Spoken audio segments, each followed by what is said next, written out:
기도하겠습니다. 하나님 아버지, 하나님의 은혜 가운데에 새 하루를 시작합니다. 또 이 아침도 이처럼 주님 전에 나와 찬송하고 기도하며 시작할 수 있게 하신 것을 감사드립니다. 날은 춥고 밤새 눈이 내려 길이 불편하고 또 저희의 몸도 여전히 힘들고 지치고 또 이 추운 날씨에 감기 걸린 분도 많이 있지만 이만큼의 평안과 건강을 주셔서 이 하루를 찬송 가운데 시작하게 하셨사온즉 연약한 저희들을 어루만져 주시사 늘 주님의 은혜로 회복되게 하시고 강건함을 얻게 하여 주시기를 간절히 기도드립니다. 저희의 연약함을 주님의 은혜 가운데에 하나님의 놀라우신 은총으로 덮어주시사 날마다 주의 도우심으로 힘입어 살아가는 기쁨이 있게 하여 주시기를 기도드립니다.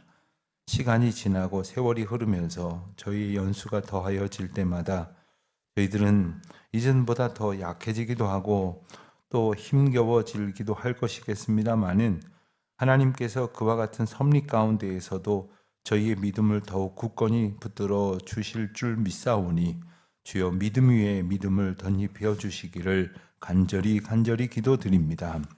하나님, 저희 가운데에는 육신의 여러 가지 질고로 인하여 고통하는 분들이 많이 계십니다. 주님, 간절히 바라고 원하옵기는 주님을 향하여 믿음으로 살아가고자 하는 저희의 연약한 심령이 저희의 육신으로 인하여 곤고함을 겪지 않도록 주님의 긍휼을 구합니다. 주님, 저희를 불쌍히 여겨 주시옵시사 연약함을 이겨낼 힘을 더하여 주시옵시고 또 때로는 고침받는 기쁨, 나음을 얻는 감격 속에 살아가게 하여 주시기를 간절히 기도드립니다. 주님, 하나님께서 저희에게 약속하신 회복의 은혜를 소원하는 가운데에 믿음으로 주 앞에 기도하게 하시고 저희의 연약함을 체휼하시는 하나님의 놀라우신 은혜를 날마다 기뻐하는 저희들 되게 하여 주시옵소서. 육신의 연약함이 있듯 저희들의 삶에 곤고함이 있습니다. 견디어낼 수 있는 담대함을 더하여 주시옵시고 또 특별히 하나님께서 이 어려운 세태를 헤쳐갈 만한 그러한 신실한 믿음을 덧입혀 주시기를 간절히 기도드립니다. 저희가 살아가는 이 세상은 믿음으로 살아가기에는 참 어려운 일들이 많이 있습니다. 믿지 아니하는 사람들이 법을 만들고 또 세상의 규칙을 만들고 문화를 만들어 가고자 하는 까닭에 믿음으로 살아가는 것이 때로는 충돌이요 역류하는 그러한 어려움을 느끼게 됩니다. 주님, 저희들을 도와주셔서 주님의 은혜로 견뎌낼 수 있도록 이겨낼 수 있도록 그리하여 주님의 영광을 볼 수 있도록 도와주시옵소서. 우리 성도들 오늘도 어디에 있든지 그와 같은 믿음으로 승리하게 하여 주시기를 간절히 기도드립니다. 주여 도우시사 주님의 뜻과 은혜를 저희들의 삶에 오늘도 선포하여 주시옵소서. 특별히 오늘 장례를 치르는 최영순 권사님 가정 가운데 하나님께서 평강을 덧입혀 주시옵시고 발인으로부터 안장에 이르기까지 모든 일정을 통하여 하나님의 위로하심과 간섭하심이 유가족들과 또한 함께 애끓는 마음으로 모여 주님의 긍휼과 은혜와 위로를 구하는 모든 성도들에게 임하게 하여 주시옵소서. 아버지 하나님, 저희도 믿음으로 남은 삶을 담대히 살아갈 수 있도록 용기를 얻는 시간 되게 하여 주시옵소서. 아버지 하나님, 특별히 해외에 있는 많은 교우들, 지방에 있는 교우들, 군문에 나가 있는 우리 자녀들과 유학 중에 있는 젊은이들, 내일을 위하여 오늘 애쓰고 수고하는 주님의 새벽 이슬과도 같은 청년들, 주여 눈동자와 같이 지켜 보호하여 주시옵시고 이 거친 세상에서 오직 믿음으로 담대히 승리할 수 있도록 인도하여 주시옵소서. 오늘도 주의 말씀 붙들고 살아가는 저희 모두에게 하나님의 권능을 나리워 주시기를 간절히 기도드립니다. 특별히 새로운 예배당을 건축하는 이 귀하고 벅찬 감격의 여정 가운데에 이제 마무리 공사가 한창 진행되고 있습니다. 주님 도와주셔서 세세한 그 손길이 하나님의 손길이 되게 하여 주시옵시고, 그리고 그 실무자들이 정성을 다하여 그 모든 것을 살필 때에 부족함이 없도록 주님 지켜주시기를 간절히 기도드립니다. 우리 건축위원회의 장로님과 모든 재직들 하나님께서 붙들어 주셔서 이 모든 일 믿음으로 담대히 감당할 수 있도록 도와주시옵소서. 출타 중에 있는 교우들, 여행 중에 있는 교우들 하나님께서 한 사람 한 사람 안보하여 주시옵시고 이날이 주님의 은혜의 날로 복되게 하옵소서. 감사하오며 예수님의 이름으로 기도드립니다. 아멘. 마태복음 9장 말씀을 계속해서 보겠습니다. 9장 14절부터 26절까지의 말씀을 보겠습니다. 마태복음 9장 14절로 26절까지의 말씀, 이제 저와 함께 한 목소리로 봉독합니다. 그때에 요한의 제자들이 예수께 나와 이르되 우리와 바리새인들은 금식하는데 어찌하여 당신의 제자들은 금식하지 아니하나이까? 예수께서 그들에게 이르시되 본인 집 손님들이 신랑과 함께 있을 동안에 슬퍼할 수 있느냐? 그러나 신랑을 빼앗길 날이 이르니 그때에는 금식할 것이니라. 생배 조각을 낡은 옷에 붙이는 자가 없나니 이는 기운 것이 그 옷을 당기어 헤어짐이 더하게 되며 새 포도주를 낡은 가죽 부대에 넣지 아니하나니 그렇게 하면 포도주가 쏟아지고 부대도 버리게 됨이라. 새 포도주는 새 부대에 넣어야 둘이 다 보존되느니라. 예수께서 이 말씀을 하실 때에 한 관리가 와서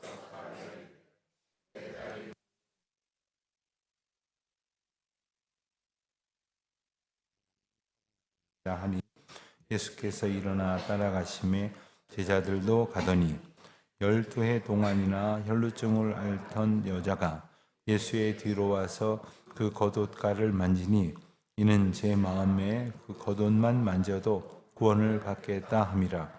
예수께서 돌이켜 그를 보시며 이르시되 따라 안심하라, 내 믿음이 너를 구원하였다 하시니 여자가 그 즉시 구원을 받으니라. 예수께서 그 관리의 집에 가사 비리 부는 자들과 떠드는 무리를 보시고 이르시되 물러가라, 이 소녀가 죽은 것이 아니라 잔다 하시니 그들이 비웃더라. 무리를 내보낸 후에 예수께서 들어가사 소녀의 손을 잡으심에 일어나는지라. 그 소문이 온 땅에 퍼지니라. 아멘. 이번에는 금식의 문제를 가지고 예수님과 예수님의 제자들이 사람들과 충돌하는 이야기가 소개가 됩니다. 그 문제를 제기한 사람들은 누구냐? 14절에 보니까 요한의 제자들이었다 하고 있습니다.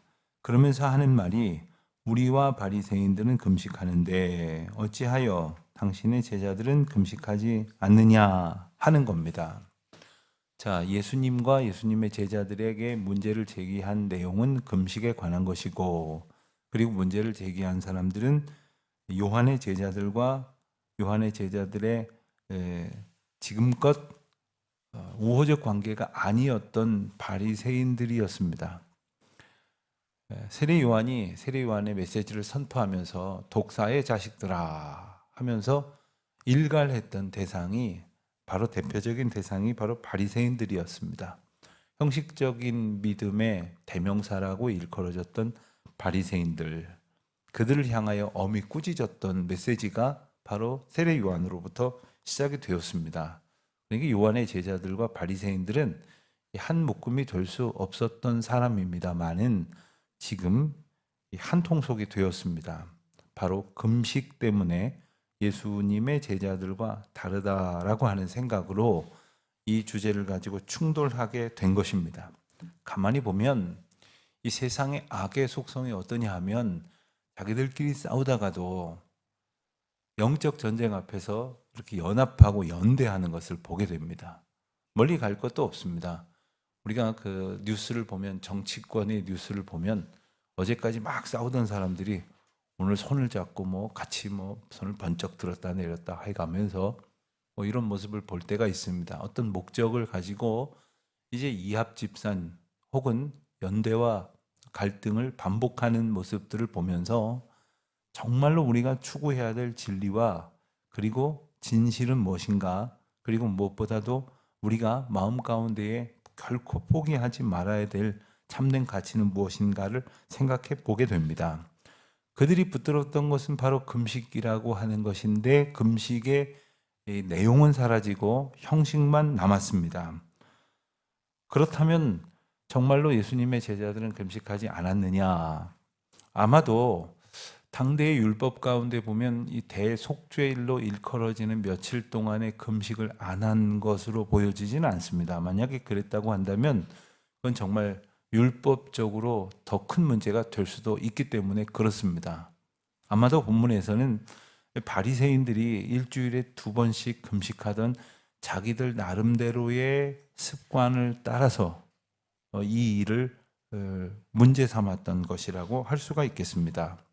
그러면서 요한의 제자들도 아마 그와 비슷한 금식에 대한 이해와 혹은 금식의 행위를 가지고 있었을 것이기에 왜 금식하지 않느냐라고 물었던 거죠. 또 한 가지 이유를 대자면 사실 세례 요한의 제자들은 예수님의 제자들을 향하여 우호적인 마음을 가지지 않았을 것으로 보는 것이 타당합니다.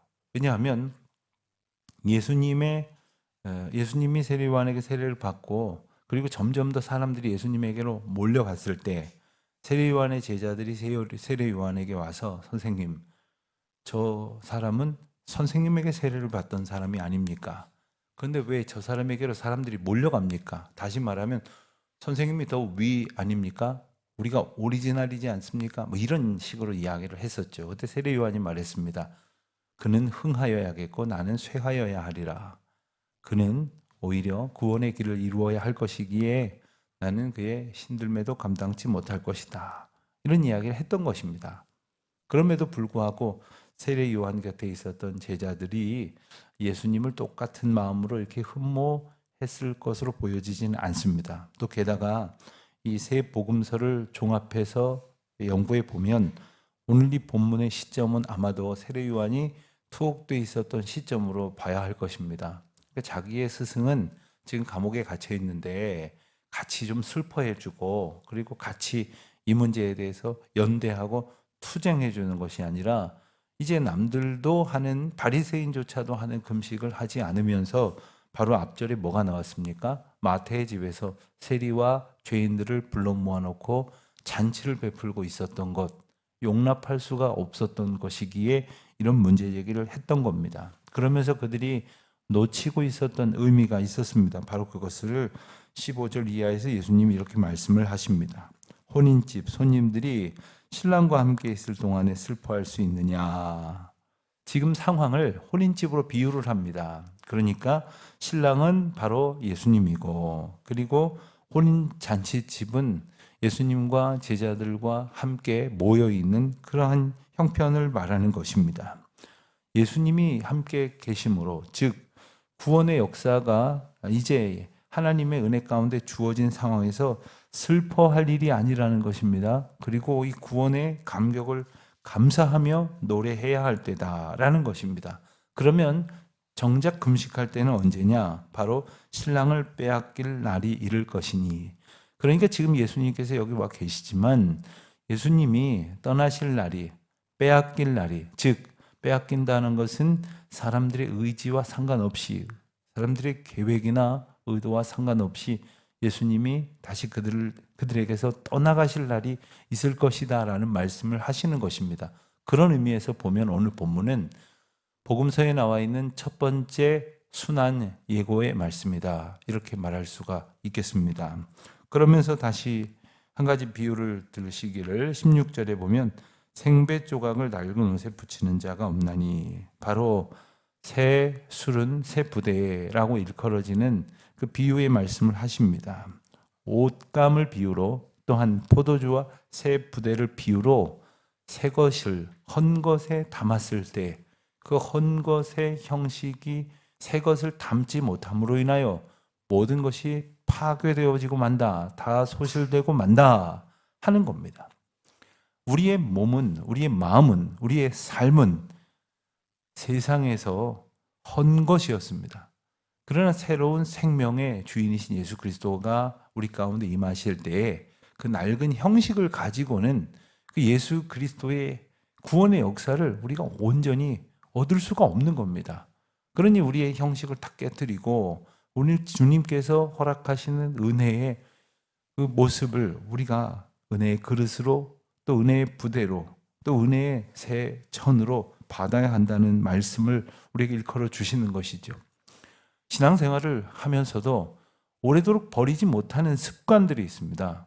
또 신앙생활을 하면서도 오래도록 판단하려는 것이 있습니다. 예를 들면 사람이 사람을 보는 것입니다. 나는 한 번 아니면 아니야. 뭐 이런 식으로 사람이 가지고 있는 어떤 자기 습성을 끝끝내 고집을 합니다. 내가 볼 때는 아니야. 이러면서 자기를 판단 기준으로 삼습니다. 예수 믿는 사람은 눈이 바뀌는 겁니다. 가치관이 바뀌는 겁니다. 이제 내가 보기에는 아니야가 아니라 주님 보실 때 어떨까를 보게 되어지는 것입니다. 내 마음으로는 용납하지 못할 것을 주님이 용납하셨으니까 용납하는 겁니다. 내 마음으로는 안 따라가고 싶지만 주님께서 인도하시기 때문에 나를 따르라 하신 그 말씀에 순종하는 겁니다. 그와 같은 은혜의 역사가 한 가지 사건을 통해서 예증하는데 그것이 바로 18절 이하에 나오는 말씀입니다. 그런데 놀랍게도 이것은 한 가지 사건이 아니라 한 가지 사건 가운데에 또 다른 한 가지 사건이 끼어져 있는 마치 액자와 같은 구조입니다. 다른 복음서의 내용을 통해 보면 한 관리가 내 딸이 방금 죽었습니다. 그렇지만 이제라도 오셔서 그 몸에 손을 얹어주시면 살겠나이다 라고 고백을 하고 예수님께 요청을 했다는 거죠. 이 차원이 간단한 것이 아닙니다. 그는 죽었어요. 그런데 이제라도 오셔서 손을 얹으면 살겠다라고 생각을 하는 것은 그 전의 형식에 입각한 그러한 시각과는 다른 믿음의 고백을 하고 있는 것을 말하는 것입니다. 지금껏 우리가 가지고 있었던 어떤 고정관념, 생각, 어떤 낡은 부대에 새로운 것을 담는 것이 아니라 전혀 다른 새로운 시각으로 지금 자신이 겪고 있는 그 극심한 고통을 믿음으로 표현하고 있는 것입니다. 그런데 예수님께서 그와 함께 가시는 동안에 또 한 가지 놀라운 사건이 벌어집니다. 많은 사람들이 예수님 곁에 있었습니다. 그런데 12해 동안 혈루증을 앓던 여자가 예수님 앞으로도 오지 못하고 뒤로 와서 예수님의 겉옷가를 만지니 그가 구원을 받았다. 즉 치유를 받았다는 것이죠. 그가 그렇게 생각을 했기 때문이라는 것입니다. 마가복음과 누가복음 말씀을 종합해 보면 이제 예수님께서 자신에게서 능력이 빠져나간 것을 아시고, 그러니까 어떤 일이 벌어진 것을 아시고 뒤를 돌아보아 누가 내 옷자락을 만졌느냐 이렇게 물으셨죠. 예수님께서는 그 옷자락을 만진 여인의 모든 것을 꿰뚫어 보셨습니다. 그러면서 오늘 본문에 표현한 대로 그의 심중에 믿음의 고백을 보셨고, 그리고 따라 안심하라, 내 믿음이 너를 구원하였다. 여기서의 구원은 바로 치유를 말합니다. 그런데 단지 몸만 회복이 되는 것이 아니라 영혼육 전 인격이 완전히 거듭나는 새로운 은혜를 경험하게 된다는 선포이고, 즉시 구원을 얻게 되었다는 거죠. 여기서 잠깐 우리가 잘 아는 말씀이지만 한 번 더 이 여인의 형편을 좀 생각을 해보겠습니다.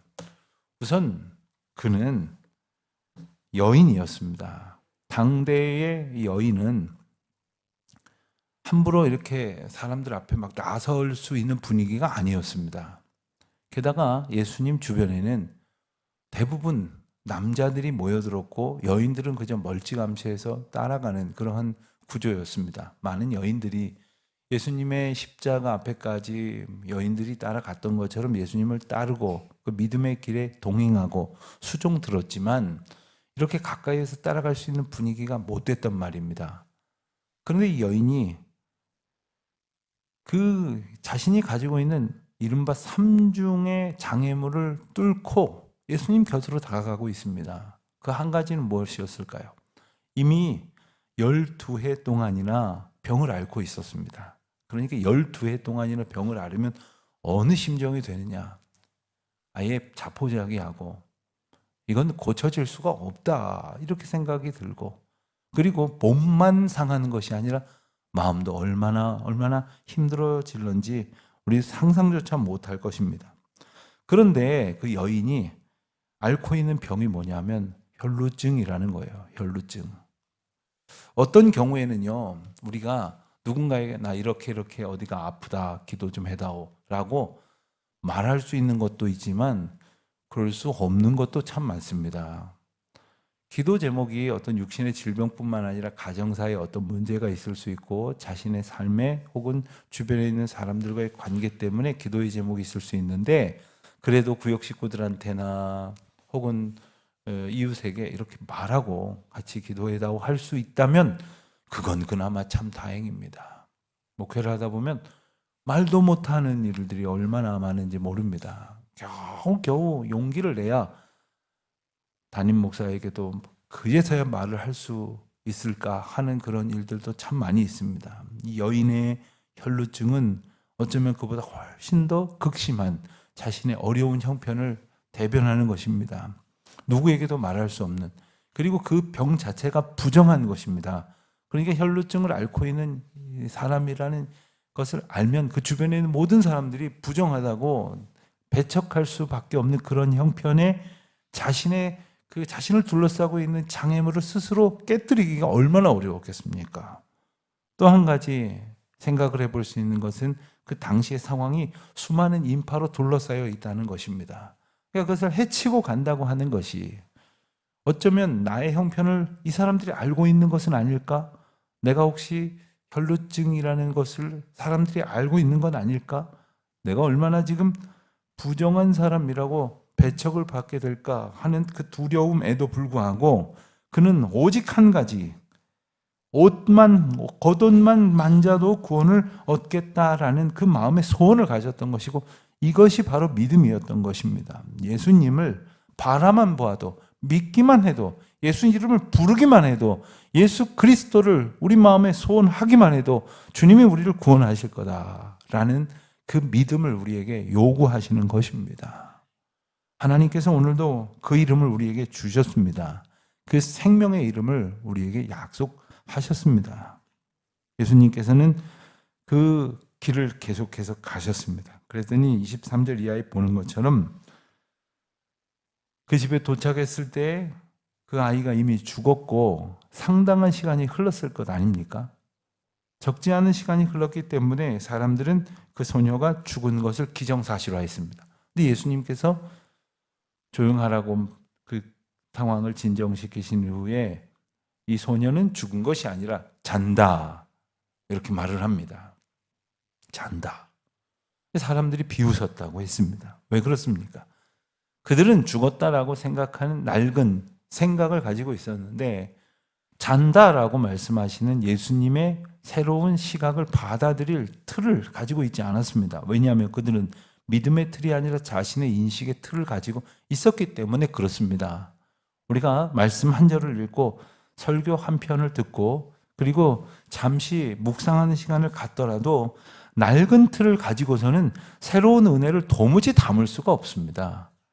무슨 이야기를 해도 의심하고 그렇게 볼 수가 있다는 것이 말이 되는가 해가면서 비틀어 생각을 하려고 합니다.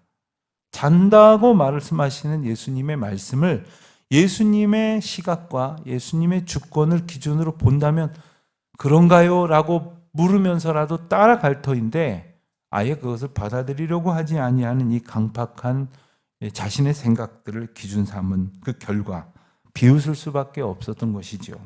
그러나 예수님께서 무리들을 내보낸 후에 소녀의 손을 잡고 외치셔 일으키셨습니다. 일어나라, 소녀야 일어나라 말씀하셨던 그 대목이 바로 이 대목이죠.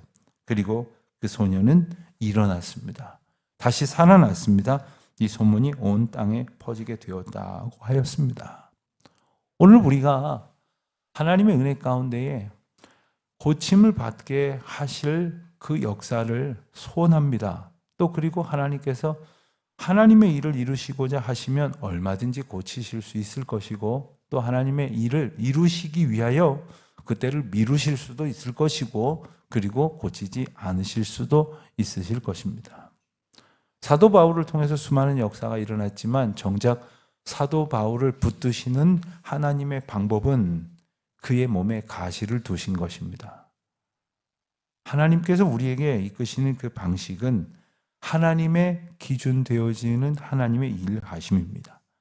오늘도 우리 가운데 하나님의 일하심을 보면서 우리 교회 가운데, 우리 성도들 가운데 하나님의 역사, 그리고 하나님의 그 열심, 그 하나님의 우리를 향한 그 크신 사랑 앞에 감사함으로 그저 내가 원하는 결과가 와야 기뻐하는 것이 아니라 하나님께서 지금 우리를 향하여 일하신다는 그 생각으로 인하여 기뻐하는 우리 모두가 되시기를 주님의 이름으로 축원드립니다.